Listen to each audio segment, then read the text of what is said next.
And how do you know you have some abundance blocks? You know because you don't have all the abundance you want. And it's an abundant universe. And if I don't have the abundance I want, where's the block? It's not in the universe. It's not in life. It's in me.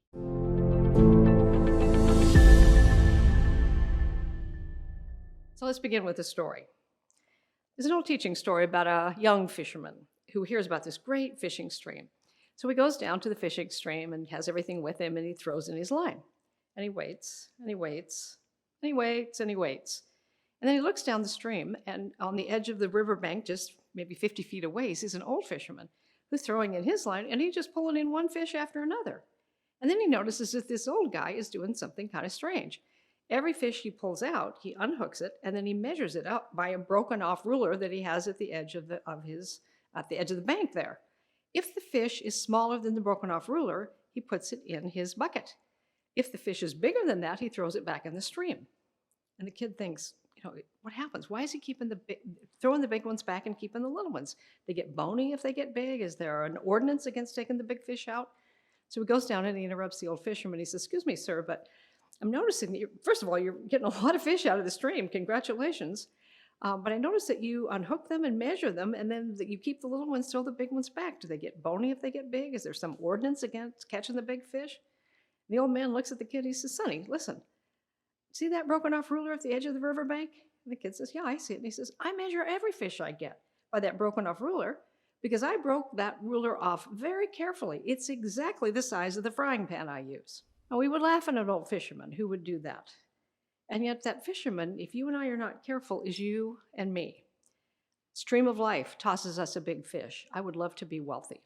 I'd love to go where I want to go, do what I want to do, have what I want to have, give what I want to give. And you begin to design a life in your mind of what true wealth, a wealth that feels good to you, where you're a contributive, alive person in this world, and to feel wealthy in all the areas of your life. That idea comes to you.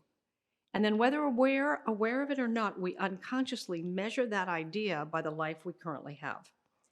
And that life we currently have, the undergirding of that life is the thoughts that we've been thinking about ourselves and how it works in this world. Most of those thoughts are unconscious. They're operating in the subconscious part of us. So to transform our outer results, we have to get into the subconscious, where the major dominant vibrations that are dictating how the energy is organized into the results we have. And it works perfectly when we work with it the way it works. So the idea of having an abundant life, most of us think when I have abundance, I will do the things that I want to do, and then I will be the person I want to be. But there's a different mindset that really produces results. It's not have, do, be. It's be, do, have. Be the person who's a match for the abundance you want. And you'll find yourself speaking from a different place inside yourself. And you're going to have all kinds of things that you haven't been able to have up until now.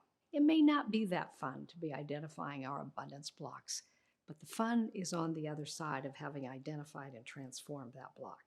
So have a deep, compassionate breath for yourself. Every one of us was raised with abundance blocks. Seeing the abundance block, because it's a pattern of thinking that we call a paradigm, but seeing it is the first step to transforming it.